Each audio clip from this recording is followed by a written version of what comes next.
We went to Salem, my favorite place in the world.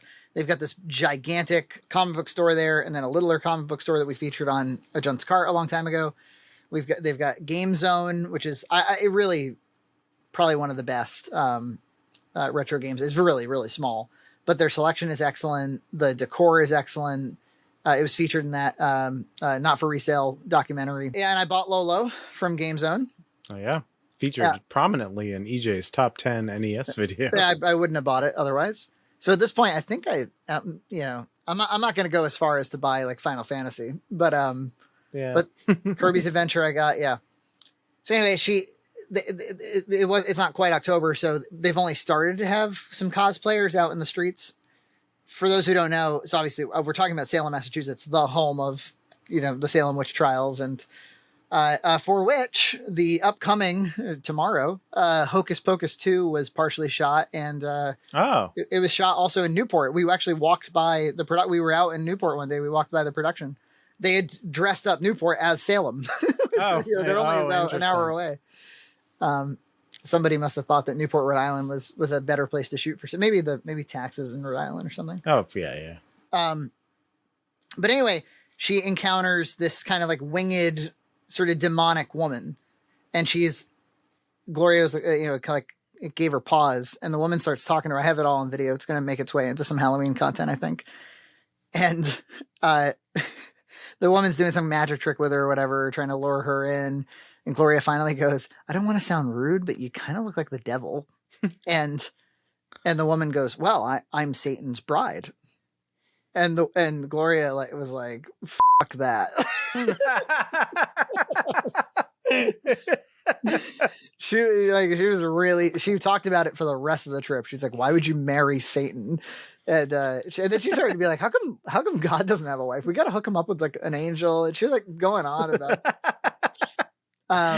writing some fan fiction. But it was some heavenly fan fiction. She started, oh my God, some like slash heaven. But she started to like kind of weep, like she would think about it and she would start sobbing, and she'd like, it was so scary. So she still isn't really like delighting in the kind of Halloween horror of it all. She doesn't see it as a game as much. No. And even in like that comic book shop, there was all kinds of horror movie type stuff, and she just wasn't going for it. I remember we did trick or treating like a couple years ago, and Gabriel saw like an It clown, but he didn't really understand it was supposed to be scary, so he was like funny clown. It was kind of funny. It was just like we all float down here. It's like he didn't understand that it was supposed to be a scary clown yet. Wow, that's really cute. Just like, give the clown no power. So we, if you want to stay like in downtown Salem, which we've done before, there's this hotel called the Waterfront, and you just walk outside and you're at, all the greatest spots. And there's this, I interviewed the owner of the place in a video a few years ago. There's a place called Count Orlok's Nightmare Gallery. And it's like, it's all famous movie props, horror movie props and horror movie masks and stuff. It's awesome. It's like $10 to walk through, and it's just great. Gloria ain't ready for that yet. And they had another store that was just literally all Halloween clothes. Like, if you wanted to just wear cool shit around Halloween time, not a costume, but Halloween decor, it was very good for that. And there's a movie theater right there, right in like the Essex Mall, called Cinema Salem. It's a little indie movie theater, and does limited run stuff. It used to do like, the owner would produce like historic film, like indie films about Salem. Like one of them was in 3D. I remember. I think I remember you telling me. It was such fun. Like he had like one of the one that screened the indie stuff, like the self-made stuff, was like this almost this like little room. You sit on a couch with like some other weirdos, and like a little porn theater or something. And we loved it. And they had a coffee bar, like a little cafe, but they had a couch and they had a projector, and they would project like Addams Family 24/7, or they would project like one time I walked in there, they were just like looping the Clone Wars. So you like sit there and watch a movie for free and go and say, it was all, we just loved it. And it closed and it was for sale.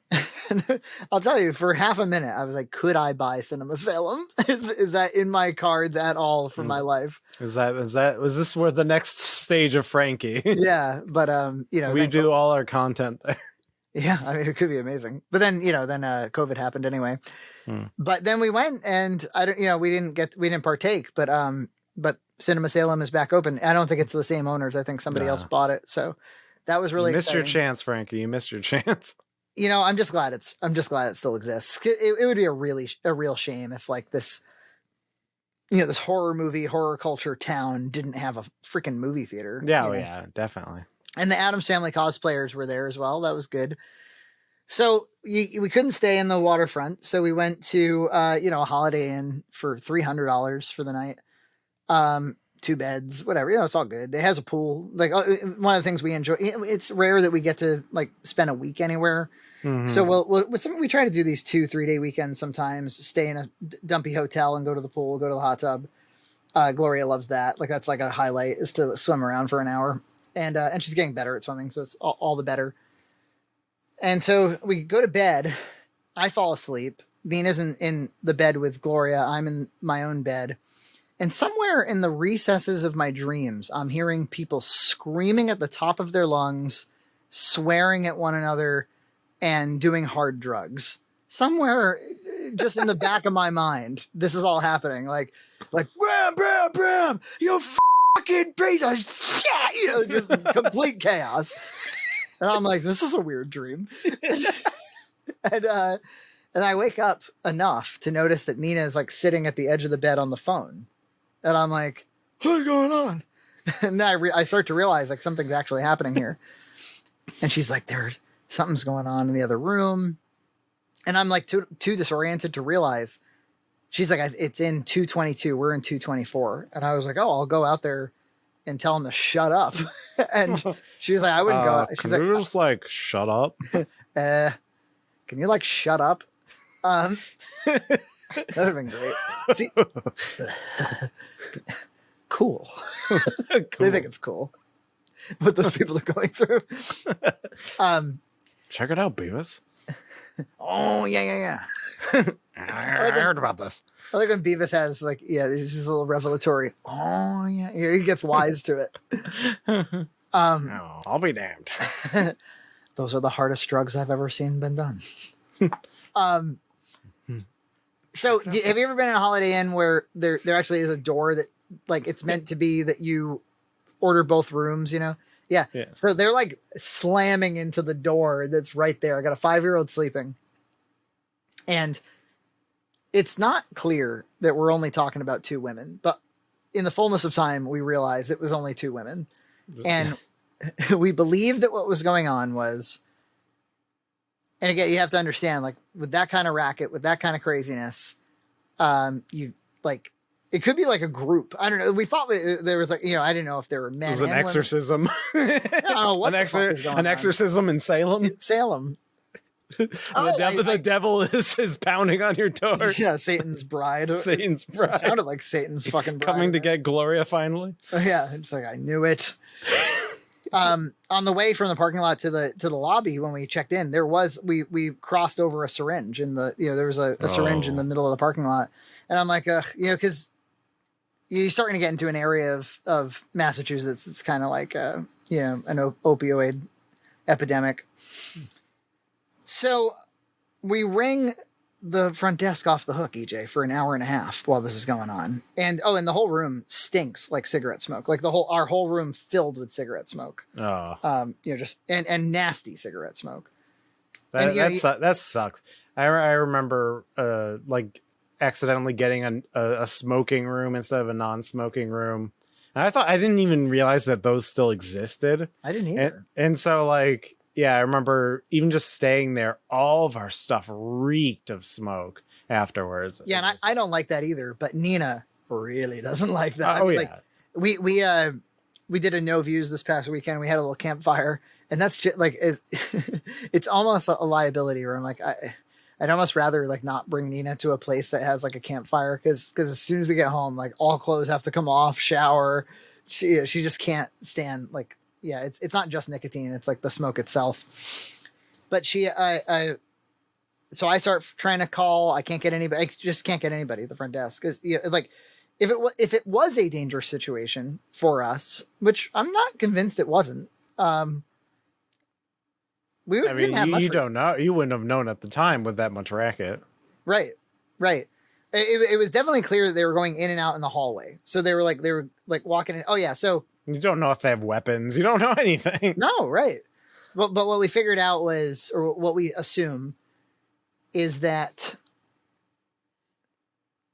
well, here, I'll explain why I think what I think in a minute. So I go on Discord and I'm like, hey, it just so everybody here knows, just so there's like a group of people, there's some posterity just in case anything happens. I'm in 224 at the Peabody Holiday Inn. They will not answer the phone. And in 222, there's a drug, violence situation going on right now. And everybody was like, you should just call the police at this rate. And how unacceptable is it that the front desk won't pick up? So I call 911 and, they're like, Peabody police, what's your emergency? And I have to speak quietly because they'll totally hear me calling the police. And I don't want them knowing that it was me. So I'm like, hey, I'm in hotel 224. So I'm in like hushed tones. Hello. Can you say that louder, sir? I'm about to get murdered. We'll be right there. They were like, what's your name? I said, Frankie Frayne. And they were like, the name on your driver's license. I was like, Francis. And I don't know, maybe not even 10 minutes later, I heard like, bam, bam, bam, bam. And they didn't answer. And they were like, this is the Peabody police. And they refused to answer the door. They were like, ma'am, I don't have all night. Like, we're getting a lot of complaints about this room. They're like, it's registered to my social worker. And he starts talking quietly and he's like, just shut it all down. I'll be in the lobby. And then I start to hear them like flushing stuff like crazy. Oh. And then they go to the lobby and they all left and it finally got quiet. And so what we think happened was the drug addict woman was coming out of rehab. The social worker needed her to detox, or maybe she from a lockup or something, needed her to detox, got her a place at the Holiday Inn right next to Frankie and Nina. And then the mom and a child. I think the other person and a child. I believe it was the mom that stayed with her. And the social worker was the one who registered the room. I think that's what happened. So I go down the next morning to the lobby and I stand in line waiting to talk to them. I'm exhausted. I hardly got any sleep. $300. And I'm like, hey, are you the manager? She's like, I'm the desk supervisor. Yeah. And she's ready for me to be like a big Karen about everything. And I was like, do you know that the police were here last night? And she was like, is this about the two women? I was like, yeah. I called you off the hook for hours and you didn't pick up. I also called like some 800 number and they were like, oh, I'm very sorry to hear about that, sir. Definitely will put down a case number. Do you want to write down a case number, sir? And I was like, there are people next door currently in a situation. One is, okay, I'm very sorry to hear about that, sir. No, you don't understand. This is an emergency. Yeah. Okay, sir, I understand now. Very sorry to hear that. Do you want to write down the case number?